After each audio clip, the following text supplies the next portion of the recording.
আজকে সকালবেলা তো ওদের চিকেন ছিল কালকে, তাই আমি ভাত দিয়ে দিয়ে দিয়েছি। আর রুটি খেয়ে গেছে। আর এই দুপুরবেলা আমার কর্তা এনেছে শিং মাছ। এই কেটে ধুয়ে নুন মাখিয়ে রেখেছিলাম, এখন ভেজে তুললাম। আর এবার তেলের মধ্যে জিরে ফোড়ন দিলাম। জিরে ফোড়ন দিয়ে আলুগুলোকে নাড়াবো চাড়াবো, একটু ভাজা ভাজা হলে এই মশলাটা আছে জিরে আর কাঁচা লঙ্কা বাটা, এই দিয়ে রান্না করবো। আর নামানোর আগে এই লঙ্কা বাটা ফেলে দিই। এই হচ্ছে আজকে আমার দুপুরে মাছের ঝোল। আর বলেছিলাম সকালে তেলের বড়া করেছি, মেয়েদেরকে দিয়েছি। এই তেলের বড়া থাকবে দুপুরের খাবার। এই ভাত আর এই যে সেই কাকুর ভাজা রুটি দিয়ে খেয়েছে, তাই একটু রয়েছে, আমরা খেয়ে নেব। আর বেশি কিছু করলাম না দুপুরে।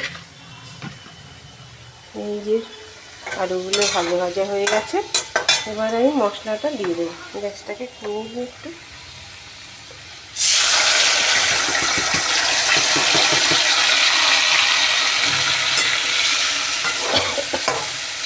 একটু চিমনিটা চালিয়ে নিই।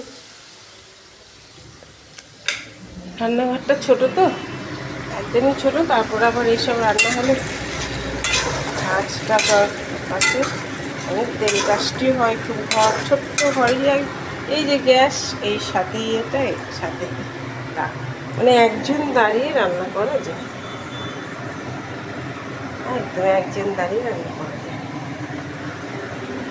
এমনি এত ছোটো ঘর, তার জন্য একটু অসুবিধা তো হয় গরমকালে। গরম কি শীত কি, এই ঘোরাফেরা একটু দাঁড়িয়ে সুন্দরভাবে যে করবো তা হয় না, ছড়িয়ে বিছিয়ে যায় সব কিছু, আবার গোছাতে হয়। এই আর কি, রান্না করতে করতে জায়গা কম তো, না গুছিয়ে আবার আরেকটা কাজ করা যায় না, এভাবে করতে হয়। এবারে একটু হলুদ দেবো,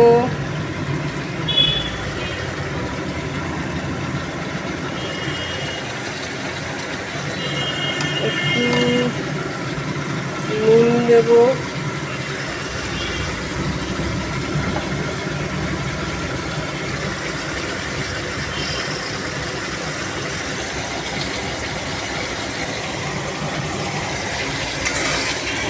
চালিয়ে মশলাটা একটু ভাজা ভাজা হবে, হয়ে গেছে অনেকটাই, আর একটু হবে। আর আজকে আমার মার অমাবস্যা, এবারে ওখানে একটু যাবো আজকে ভাবছি মার কাছে। রান্না মাছটা আনলো, নাহলে এতক্ষণ স্নান করে ঠাকুর পুজো দিয়ে বেরিয়ে যেতে পারবো। এবারে মাছ এনেছে, মাছটা রান্না করে, জ্যান্ত মাছ খাবে, তার জন্য মাছটা রান্না করে এবার স্নান করবো, করে তারপরে ঠাকুর পুজো দেবো। তারপর যেতে যেতে 2:30 3টে 3:30 হয়ে যাবে, বেরোতে বেরোতেই 3টে 3:30 হয়ে যাবে। আবার সন্ধ্যার আগে ফিরে আসতে হয়, মেয়েরা চলে আসে, চা খাবে করবে, আমাকে আসতে হয়। হয়ে গেছে, মশলাটা সাঁতলানো হয়ে গেছে, তেলটা বেরিয়ে এসছে, মশলাটা সাঁতলানো হয়ে গেছে। এবার জলটা দিয়ে দেবো।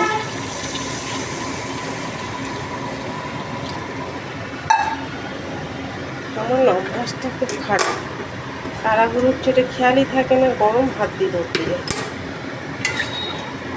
এখন অনেকটাই সয়ে গেছে, অতটা গরম ভাতে লাগে না। হ্যাঁ, মাঝে মাঝে মেয়েরা বলে, মা গরম ভাত মাখতে পারছি না, আমি মেখে দিই। হ্যাঁ, বলে তুমি পারছো কী করে। আসলে অনেকটাই গরম সহ্য হয়ে গেছে, রান্না করতে করতে না অতটা গরম এখন আর লাগে না, ধরতে পারি না। তাও খুব আগুন হলে তো ধরা যায় না, কিন্তু পারি। এই আর কি, গরমটা স্কিনটা মনে হয় মোটা হয়ে যাচ্ছে। ঠিক আছে, টাটা, রাখি, আবার বেরোবো। এই শিং মাছ এইটা ফুটে গেলেই এবারে আমি একটু ঢাকা দিয়ে দিই, তাড়াতাড়ি ফুটে যাবে, আমি আবার বেরোবো বলে। উল্টে গেলেই মাছটা ছেড়ে দেবো, দিয়ে এই লঙ্কা কটা দিয়ে দেবো, হয়ে যাবে। যদি আমার এই শিং মাছের ঝোল রান্নাটা আপনাদের ভালো লেগে থাকে তাহলে আপনারা কমেন্ট করুন, শেয়ার করুন, লাইক করুন। ঠিক আছে, রাখি, টাটা।